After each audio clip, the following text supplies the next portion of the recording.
Folks, we are live. Welcome to episode 52 of Everything Pro Wrestling. Everything Pro Wrestling is a show by the fans, for the fans.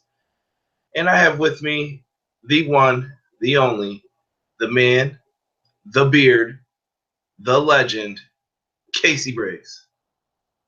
How we doing, guys? How we doing? Could have been worse tonight. Could have been worse. Yeah. I definitely just want to get into this No Mercy review, I guess we'll call it. I don't know if that's the best thing we're looking for here. But me and Casey started talking about it, and then I happened to be off from work, so I got on and decided, hey, let's do this. No Mercy. Let's pre-show. Well, I don't know what to say about it. I came in the middle of it. There was an 8-man tag team match with the Hype Bros, and the only time they win is when they team with Gable and Jordan versus the Ascension, who lose every time they're in the ring. And they were with the Vaudevillains. Decent tag match. I liked a lot of the stuff they did, and I thought the ending was pretty cool where basically they do the same finishes all the time where the finishers galore begin. One of the guys from the Ascension threw Zack Ryder up. He hits the Rough Rider. Rough Rider knocks Ryder out. Someone knocks Ryder out the ring. Someone goes for like the Swanton Bomb. Aiden English, I believe, he misses. You see like quadruple German suplexes from everybody. And they had a thing where Jason Jordan comes in, ducks, throws someone up for Gable to catch him. Gable catches him. And then there was like an awkward thing with who's getting the pen. And Jordan took the pen. Long story short, the face team won. Pre-show sucked. Kurt Hawkins was on it. Casey, what do you have to say about Kurt Hawkins? I don't care. Excellent. Anything about the pre-show tag match? It was decent. Some good spots, but yeah, I mean, whatever. Cool.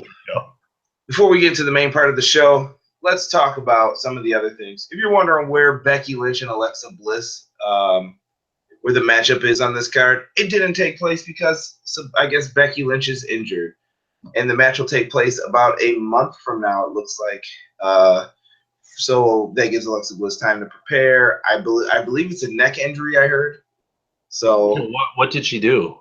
I don't know. She just took a bump the wrong way on a house show. I guess they're just being cautious about it, making sure she doesn't get injured. So it's not serious enough to like strip the belt off of her, but I think it works. It's all right. I would rather see Becky keep the belt than have like Nikki Bella or somebody get it. So I'm okay with that. Except poor Alexa got the Bray treatment tonight. Yeah, we'll get into that.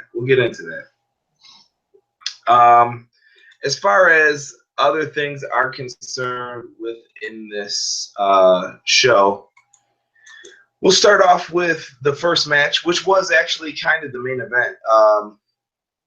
The reason this occurred was because of the presidential debate. At least to me, that's what makes sense. They figure people are going to tune out and go to the debate. We got to find something that's going to keep them there or book the show in reverse, one of the two. AJ Styles defeats John Cena and Dean Ambrose. And what I thought was a pretty decent match, minus the finish. I don't know what's up with WWE and the finishes lately. Like, they love this wonky kind of BS that I'm not digging. I don't know. It was crap. I hated that finish. I hated the fact that AJ was made to look weak. Like, I'm glad that didn't like end the match, and that didn't end the match. Though I'm glad he still got to go on and get the win. But still, the fact that he tapped out to both of them, like I don't know, I felt like it made him look weak a little bit. And I don't like all these weird murky finishes. Just let AJ win. Yeah, it would have been a lot easier for Dean to eat the pinfall or something different that they could have done to keep the match moving. I'm not gonna lie, I genuinely, like, in the moment as AJ tapped out, I was like, "Holy crap! That's what they're doing." I thought for a split second they were gonna have the WWE Championship open and close the show. I was like, "Oh no!" Now what they're gonna do is give us like Cena versus Ambrose in the main event.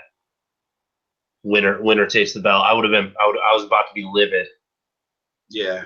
No double dipping on that one. Like I said, okay match, just stupid to have him tap out and then just win the match right after. And you know what? To be honest, I fully expected that once I saw them both slap it out. I'm like, so AJ's definitely winning, and that's just what I expected. I just wish they would go more of the clean route. Just I know what they're trying to do. They're trying to keep Cena in it and Ambrose until Survivor Series, but come on, give me something different here. We get to the next match, which was Nikki Bella defeating Carmella. I didn't like this match really either. I felt like this whole show was kind of blah. I don't know. I wasn't feeling as much as Backlash. Nikki Bella gets the win. I felt like Carmella basically dominated most of the match, and then all of a sudden Nikki Bella pulls this John Cena crap out of her like arsenal to where, okay, so she's getting her neck worked on the whole match and worked over. She's getting punched to the head, all these neck moves done to her to make it look like it's vicious, but it's all protected. And then she locks in the code of silence, not once, but twice. And Nikki Bella stood up from her finisher and basically just picked her up and threw her like she was nothing and hit her with the TKO, which is now called the Rack Attack 2.0. Why? Why would you make Carmella look weak like that to lose to Nikki Bella? Because Nikki Bella has a very important friend backstage. Yeah, but still, that doesn't even make sense how they structured the match. Why would Nikki Bella get her neck worked over that long for nothing to happen of any significance? Because they're idiots, and yeah, I mean, it was a crappy match. I literally felt the exact same way. I had the same thoughts during it. I was like, oh, great, she's taking after her boy toy. Sweet. Yeah, so not a fan of that match. Very disappointing. We get to a segment. Miz has a confrontation backstage with Daniel Bryan in the back and guarantees he will retire Dolph Ziggler for the night. Looks like they're continuing this Daniel Bryan Miz feud storyline. Not fully sure of where it's going. I don't know if it was just for tonight, which we'll get into when we get to that match, but something to be mindful of when we talk about it, because that's where our fallout's going to probably be between the two of us when we're talking. Heath and Rhino defeat the Usos tonight in the tag title match. Kind of a little surprising, but what do you think, Casey? Right move? I definitely thought the Usos had this for the victory. I'm actually happy that they kept the belts on Rhino and Heath Slater. My surprise came from the way they did it. They just had Rhino and Heath Slater beat them straight up. So that's where my surprise came in. I thought there would be at least like something with American Alpha or something like caught to further the feud between Usos and American Alpha, but no, they just straight up lost. Yeah, I did. Rhino hits the gore, and that was it. Heath Slater got the hot tag. I thought he looked like a house of fire when he was in there. So it works, though. I'm not really upset that they did it that way. Do they really need the belts to have the feud? Like I said, I don't think they do. I think people like the Ascension and the Hype Bros and Simon Gotch and Aiden English, the Vaudevillains, they need the belts more than those other two teams. I think they're both fine. They're established right now. Not a big deal. Agreed. I just wish the Usos would not wear jeans to the ring. Yeah, they're I don't know. I said they look like they were like video game characters a little bit. I don't know. I did like the Portland Timbers hat though.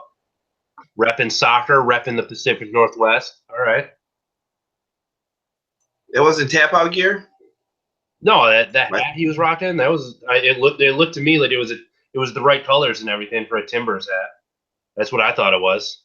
Portland Timbers. That's what it looked like to me. Correct me if I'm wrong. It might maybe I will admit I was half asleep at this point. I was still up. I thought it was tap out, but maybe I'm incorrect too. We'll have to do some research on that after. Baron Corbin defeats Jack. Could my stat boy check that while we're going right now? Stat boy, check that out. Yeah. Steph, get on that stat. Baron Corbin defeats Jack Swagger. I was in the chat with other people talking during this match, and they didn't care at all about this match. I told them it wasn't a bad match. It was just, okay, now what are you going to do from here? Good move. Baron Corbin should not be losing to Jack Swagger at this point. I think Swagger blew his last push with the getting pulled over for the lead or whatever. Baron Corbin definitely needed the victory here. Good win. He gets the end of days. Looks strong, fine and dandy. Let's get him into something meaningful, though. That's how I feel with Baron Corbin. Like, let's move it along here. I know you're a big Baron Corbin fan. What do you think? Oh, yeah. I mean, I agree. He needs to be in something meaningful because as big of a fan as I am, like, I do admit I haven't really cared about him in the last few months because he hasn't been in anything that matters. So if you want me to keep hearing about this guy, put him in something meaningful. So agreed. We get to Dolph Ziggler versus The Miz next. This was the match, basically career versus Intercontinental Championship. Dolph Ziggler defeats The Miz and gets the big victory. I don't know if you want to go first or I go first because we're definitely on different sides of this. What a shit story that was. I know as we were texting afterwards and stuff, you were saying about, oh no, it told a good story. Like he's overcoming all these odds. Like, he's not overcoming any odds. What he's doing is pulling a Super Cena, getting everything, including the kitchen sink, thrown at him, and he just like, oh no, just kicks out. The dude hasn't been able to win anything in how long, and all of a sudden he can just kick out at anything that's thrown at him. It was stupid. It made no sense, and it makes it immediately like Dolph Ziggler is someone who is stale and needs to hit the refresh button, and so he needed to lose, go away for a while, and then come back, revamped, refreshed, like ready to go and hit the ground running. Don't put the IC title on someone who is as stale as Dolph. And by doing so, they immediately discredit The Miz. The Miz is, as I've stated numerous times, he is the best heel that they have right now. Say what you want about backstage crap, whatever. The Miz is on screen, in the ring, the best heel that they have. And they immediately discredit him. Anything going forward with the Daniel Bryan storyline, I don't care now. I don't care.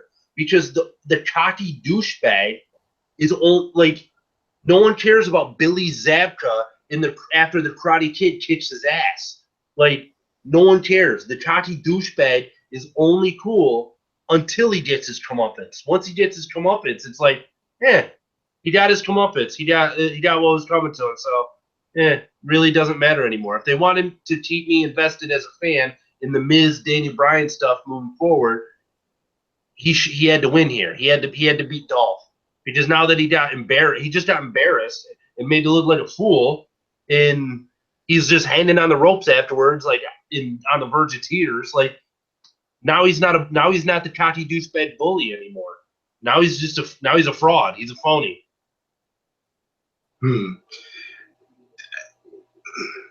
All right, here's how I'm going to put this.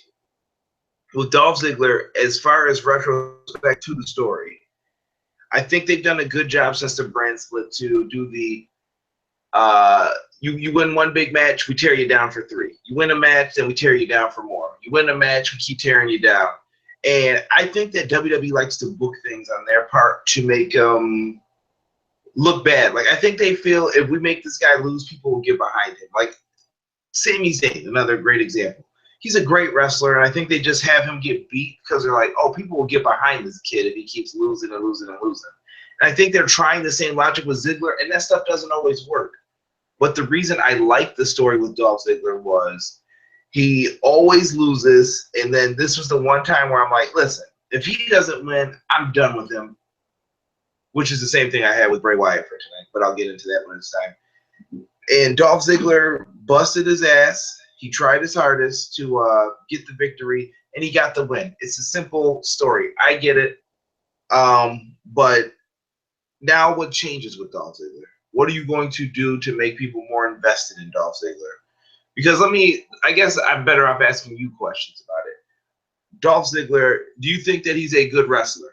I think he's a very good wrestler. Do you think it's his character that is the problem? And not the show off? Okay. And he's straight. He has strayed over the last couple of years, basically ever since they turned him face. He has continually strayed from what got him over and what made fans love the dude. He's just and that happens to that happens to a lot of faces. It comes with the territory of being a face. You turn into this. Cena, see everybody who's been a face. You turn into this, after school special joke, and that's basically what Dolph's become. So, like, what are they going to do with him now that he has the belt? I guarantee you, he's going to come out on Tuesday. He's going to cut some promo where he gets on the first. He starts screaming into the microphone about how passionate he is, about how this is his life, and yawn. I'm not going to care because he's still the same guy that I don't care about, unless they pull a huge swerve here. And now that he has the title, he's gonna go back to being a heel, which I don't see them doing, because that would be out of left field. But that's the only thing that could make me care about him anymore. Like, I guarantee that's not going to happen. 99.9% positive. He'll come out Tuesday night. He'll cut some impassioned promo about how this is his life and how he needed to win, and he showed the world, and he showed himself, more importantly. Like, I don't care, Dolph. Yawn. I don't care. You're making me change the channel. All right. Let's say this about Ziggler at least. I will give him credit for this. It is 2016. He's been in the company for 10 years. That this dude endured a lot of crap that some people would have quit if they were in his same position and dealt with everything he did. Imagine that your first time getting called up to main roster, they're like, "Hey, we want you to be a male cheerleader." Any one of us would just be like, "What? No, I'm definitely not doing that." And I bet you there were people who turned it down, like, "No, I'm not doing that." He then was Kerwin White's, what was it, caddy? Like, shining up his stuff. And I'm like, dude, that gimmick was designed to fail, Kerwin White. No one wanted to do that crap. Then he finally got to be, "Hi, I'm Dolph Ziggler." First of all, that name sucks. I'll say it right now. Nobody wants to be called Dolph Ziggler. Because someone obviously like Dirk Diggler, who gave him that name, they were like, "Yeah, close enough."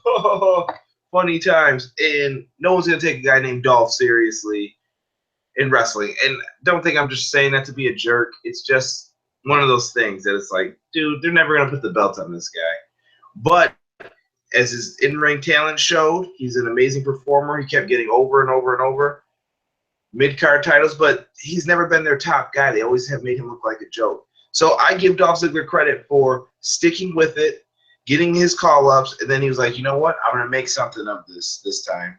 And that's all he's ever wanted are chances. And when people are like, "Oh, he needs to learn how to keep his mouth shut," dude, eventually these guys are pissed, man. They're doing their best work. They're trying to make it, and someone's telling them, not you. We got it for someone else, though. And he's just like, "Give it to me, man. I got this."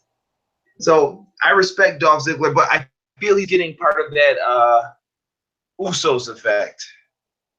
And what I was talking about with them before was the Usos were okay. I'm not going to say they were super over, but people liked them to an extent until they teamed with John Cena. John Cena beat Bray Wyatt, and I'll never forget that my friend never said anything really bad about Cena, and then afterwards he's hated John Cena ever since because Bray Wyatt's his favorite wrestler. Never liked the guy. Cena teamed with the Usos to face Rowan and Harper. What happens? Oh, man, I hate the Usos now. I started hearing. I'm like, huh? You don't like the Usos now? Yeah, well, they're not that good in the ring, and they're sloppy. And I'm like, oh, now all the complaints come. And then with Roman, the same stuff started coming up. So do you feel that's the same kind of issues that Ziggler's going through? Like, yeah, he's in a bad spot right here. Yeah, well, he's a dope. Absolutely. Like I said, I have a lot of respect for Dolph Ziggler, the person, the man. Yeah. He's super talented. Yeah, he's super passionate. And I give him props for sticking with it. I have supported the guy in the past, but yeah, it's his character that is stale. And I'm not saying, I was never saying that Nick Nemeth, the actual man behind the persona, needs to go away. No, I'm saying Dolph Ziggler needed to go away for a while. Go away for a few months, and then you can come back, hit F5, refresh, and you can come back and get back to the basics. And that's what he needed to do, and they didn't do that, and now he's just going to be out there with the Intercontinental belt, just being another cornflake face champion. And I say cornflake meaning they're I don't hate cornflakes, but it's not like I'm gonna be like, oh yeah, give me cornflakes for breakfast. I want cornflakes. Those are delicious. No, they're boring. They're just blah. And that's Dolph now. He's just I don't care. And like I said, it's not all about Dolph. And my disgust with this match tonight isn't all about Dolph. The other half of it is The Miz. I feel like it completely undermines any credibility The Miz has built up over his IC title run here. He's been an amazing heel. He's been an amazing Intercontinental champion. There's plenty of people that don't like him. That's fine. But you're not supposed to like him. That's the whole point of a heel, people. That's why I say he's the best heel. He doesn't have X-Pac heat. He has legit heel heat, which is amazing in this day and age, in 2016. And it just, like I said, the fact that he got his comeuppance and he was left dangling on the ropes on the verge of tears, I don't buy him as the cocky bully anymore. He's I just hope that wasn't the tease with this Daniel Bryan crap. Don't tease it if you weren't going to do it. That's my thing. If this isn't leading to a Miz Daniel Bryan match, immediately after this, where Bryan makes fun of him and Miz you know what? I'm going to deck Daniel Bryan right in the face tonight. Then I don't think they should do it personally. I wouldn't tease it anymore. Just stop. No, I agree. If they're not going to do it, they need to stop teasing it. And I almost suggested that if they kept the belt on Miz, they still could have done something like that, but have it reversed where Daniel decks him. But no, what if so? You know, on SmackDown the rematch is probably coming. I would assume it's going to be on SmackDown in the main event. Bad assumption, maybe. Probably. Or so. What if Miz wins the belt back? Is that still going to help, or is I think the magic's off of it though? It lost the polish already. Yeah, no, that even if he wins it back, it just, like I said, look at any classic film like that, when the bully gets shown up and made and exposed as the fool that he is, he can't regain that. He can't regain that credibility. He's exposed now, and like you said, he's lost that polish. He's lost that shine as a bully. That doesn't mean that he can't find a way to go on to be a good heel with something else. But it's just with this, they had something magical right here in this brief moment here with the Miz and the IC belt, and I feel like they just ruined it just to give the belt to Dolph. They think that's gonna revamp him and make people care. It's not. It's not. Yeah, I definitely want to hear what you guys think of the Miz Dolph Ziggler argument below. So leave your thoughts and feedback if you guys want to hear it out. But finish watching the rest of the video, of course. Naomi defeats Alexa Bliss. Why? Oh, dude, Alexa, call me Bray Wyatt Bliss. You're supposed to have a match, a high profile match, but your opponent gets hurt. So we're gonna at the last minute just throw this random match at you and have you lose to someone that you lose to. Can I give my logic on possibly why? This is the only thing that I could see in my head for what they did. So Becky can't wrestle for a month, let's just say. What is Alexa going to do? Because she's technically the #1 contender. You really shouldn't crown a new one until she gets her shot. Maybe you have Naomi get the win, and Naomi starts putting these claims like, I should be the #1 contender, or I should be in a triple threat match, and now Alexa's going to have to defend herself. Like, well, Alexa, you need to show why it should be a singles match for you then. Whatever the situation may be, then you have Alexa pick up a few wins over the month to finally, okay, Alexa's getting the title shot by herself. Boom. She's ready to go. I mean, not the perfect booking, but you can't keep having people challenge her. Well, that would make sense if she kept steamrolling people too, but I don't think they want to kill the whole roster for 4 weeks. I don't think you had to. Like, they didn't. I get that this is slightly different because it involves the title, but then the different than the Bray Wyatt Randy Orton situation I'm talking about, because obviously this involves the title. So I see where you're coming from a little bit on that, but still, like, they didn't. You just have promos are just as good. Like, I mean, you could have just did a promo instead. You could have Alexa Bliss still beat other girls over the next month, then it'd be the same thing.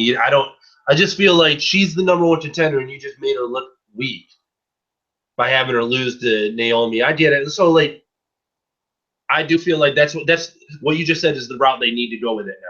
They need to have Alexa soundly beat Naomi more than once.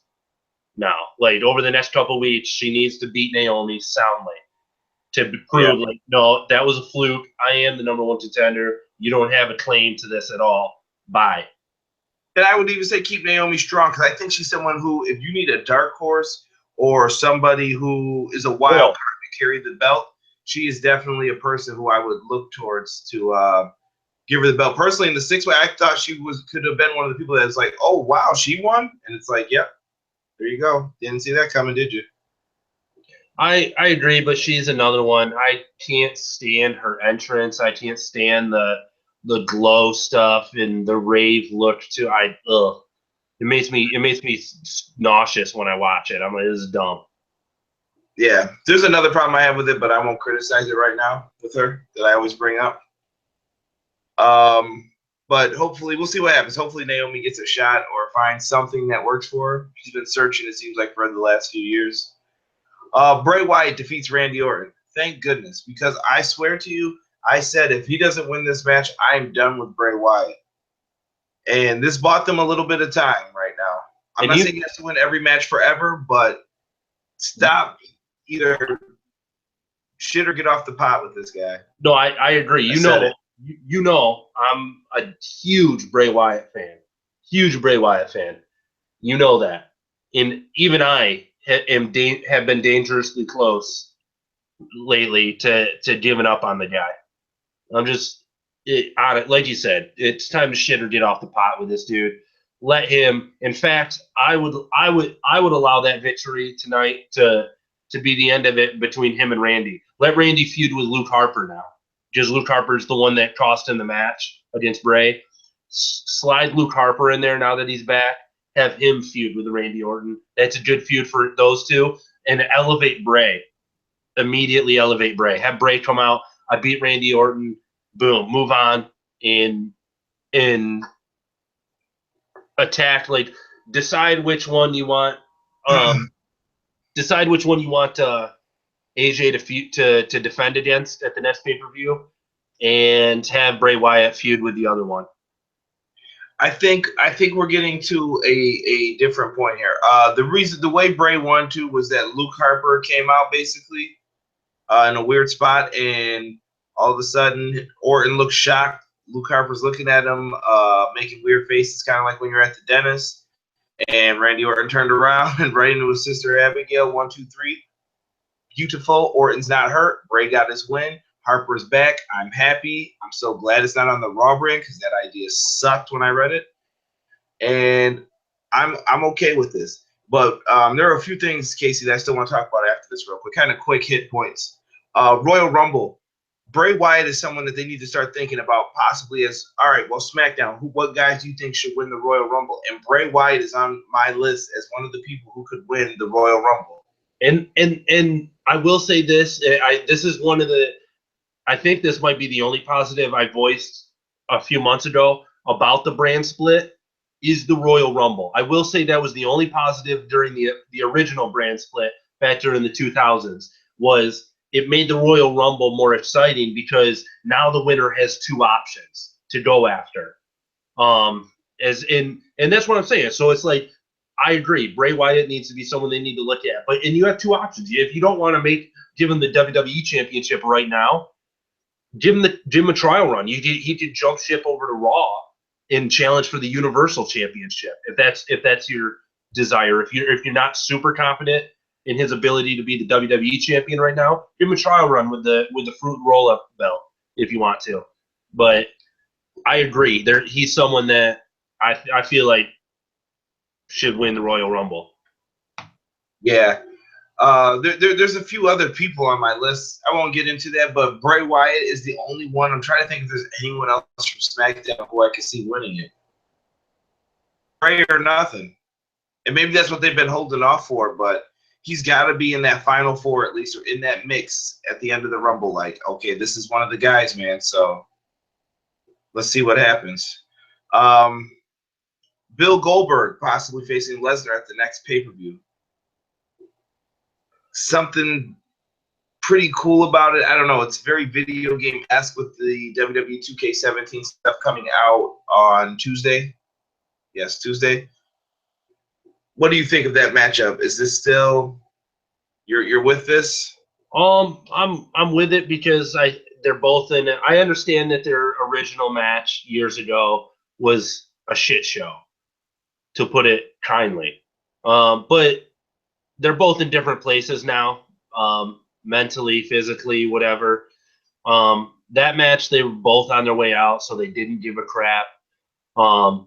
This one, I feel like they take it more seriously. So yeah, I'm okay with it. Like, is that what's going to be like? Oh my god, I need to watch that paper. Like, no, but I'll be like, this is cool that I'm getting to see this again, all these years later, and they're putting on. And like I said, I'm confident they could put on a better show than they did the first time. So I'm okay with it. It'll be cool. What I'm not okay with is the idea of Shane versus Brock at WrestleMania, which I've read is the reason we'll be getting Goldberg versus Brock sooner. Yeah, I would definitely flip those if I could and make Goldberg come back for Mania, but that's just me. Yeah. Give him more time to work out and heal up and just be 100% for it. Yeah, and I definitely don't want to see Shane versus Brock because Shane's just gonna lose again. Yeah, I don't need Shane taking up another spot at Mania like he did last year. Because here's another big issue with that. Who's gonna be the guy to defeat Lesnar eventually? Like, I feel like they're just killing their options left and right. I'm like, well, you can't have it be Shane. Is Goldberg really the one you want to have do it? Bray Wyatt. Either Bray. If you want to build someone like Big E, because it seems like they like him. Give it to somebody new, Samoa Joe, Nakamura. But you're running out of options if you keep beating guys. And Lesnar, no one looks weak when they're like, "Oh, this guy's fighting Lesnar." I'm like, "Well, Lesnar wins next." Yeah, like I said it before. I think Bray could have a great program with Brock. I don't know, just because Bray is fearless, and so Brock. Him on the microphone. Yeah, him and Heyman on the microphone. Brock's whole thing is about pure intimidation and his opponents just being scared of Suplex City and stuff. And I could just picture it in my mind, Brock delivering suplex after suplex to Bray, and Bray's just laughing maniacally at him as he gets up from suplexes. And I could picture this in my mind. It looks awesome, and it would catapult Bray to a new height. His promos were really creepy tonight too. Part of them. I don't know if he was just chanting something in the beginning or what that was, but I was like, oh man, he caught my attention. Like, okay, I'm listening. Yeah, I thought he did a good job, and even the humming. Yeah. It was like a fat kid who had like their very first glazed donut burger or something. Like I'm like, oh, he's humming. Oh, he's feeling it right now. Okay. But like I said, love the character of Bray Wyatt. And last thing I want to talk about, folks, I'm basically going to ask everyone for their feedback at the end of this video. Make sure you hit the like button first. What I want you to do is basically let me know what you like on the show. Do you like the reviews? I don't care if you don't like them or if you do. I'm just trying to gauge what people want to watch, what they want to see. And also, I think Casey's going to be my first guest for Rebook It, whatever you want to call it. Basically, a spinoff of Book It as a Kid if you're a 90s kid from school. And we're going to take chances to read. Do I get a personal pan pizza? Absolutely. All right. Yeah, the cheap dollar one though. That's it. Okay. But I think that we should definitely start laying out our options for that, and that's what I want our next thing to be. So if you guys are watching this video in the Facebook group, which will be linked in the description if you're not part of it, I want you guys to make sure that you leave me your feedback on what you've been liking, not liking about the show. You can be honest. I'm not going to cry about it. I may question you if it's stupid. But other than that, just leave your feedback. And the other thing I'm going to ask you for is what do you guys want to see us rebook first? And it'll kind of be a longer video, but we'll go through the stages of how we would have set up something, whatever it may be. Some people like the Invasion. I know a lot of people like that. Can you rebook the NWO? How would you have booked the night after WrestleMania 14 if you had to rebook D-Generation X? Rebook Lex Luger into a star after the Lex Express crashed. Bro, don't give me impossible tasks. Sorry. But whatever you guys want to see, put it in there below. And if you don't want to keep writing the same ideas, maybe we can put up a poll of 5 that we like. I don't know if there's some that you would think are the best, Casey, to start off with at least. Oh, you're asking? Yeah, I'm asking. Oh, I would love to do the Invasion angle. Rebook that properly.